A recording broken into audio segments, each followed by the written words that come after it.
Survivors have been my mentors in faith because their stories are some of the most powerful you will ever hear in a lifetime.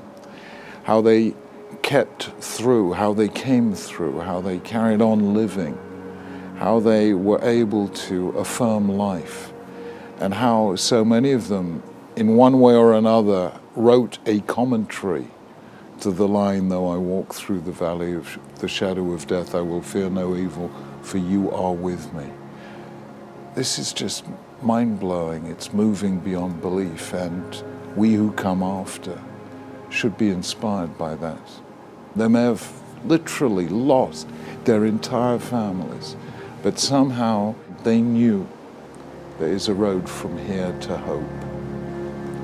You can never totally imprison a Jew, because a Jew never only lives in this place and this time.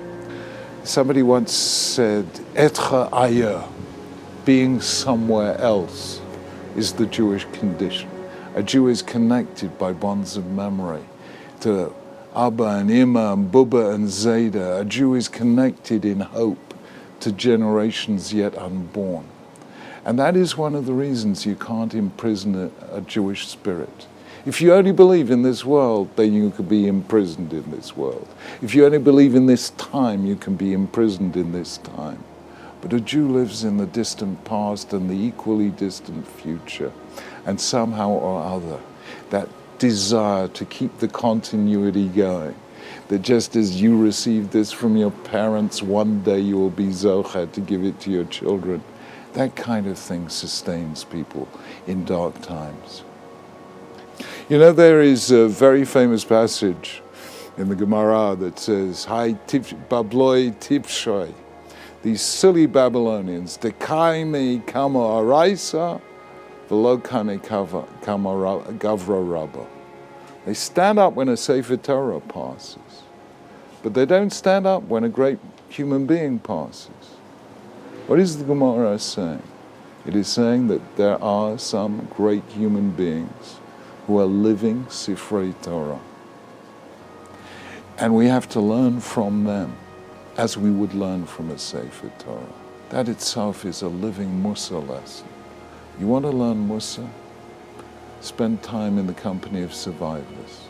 If you have no survivors, read their testimony. And to my mind, every Holocaust survivor is a living Sefer Torah. You learn from them so much.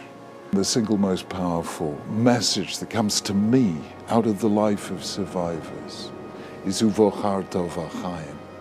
For us, that's self-evident. What are you supposed to do? Not live?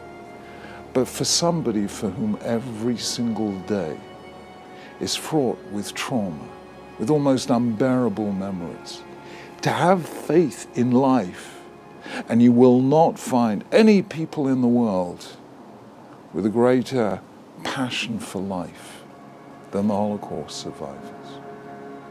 I'll tell you a moment. I was terrified at the prospect of it. There is a permanent Holocaust exhibition at the Imperial War Museum in London. And 3 weeks before it opened to the public, the head of the museum invited Holocaust survivors to a dinner in the museum. I thought that they would be traumatized. They'd be going around looking at the exhibition and all the bad memories would come flooding back. To my amazement, there was nothing of the kind. They were joyous. They were so joyous, they talked all the way through my speech, Deborah Litzstad's speech, Sir Martin Gilbert's speech. It was like a simcha for them. And I said to them, how come you're so cheerful? They said, because until today, we wondered whether our story will be remembered. Now we know it will be. The burden of memory has been lifted from our shoulders. But the truth is, it has not been lifted from our shoulders.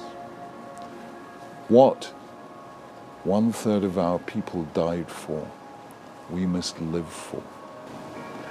What the Holocaust survivors teach us is that you can go through the darkest of nights and still survive your faith still there, and your hope still intact. They have given us the most precious of all legacies. Now let us take that legacy of faith and make it real in the world around us. Let us see whether we can be vehicles through which their faith lifts us to great acts of chesed, of Torah, of avodah.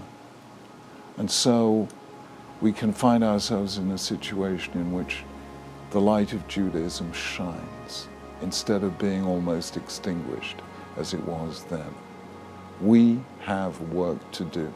We owe it to the survivors to carry on their faith and make it shine for the benefit not only of the Jewish people, but of all humanity.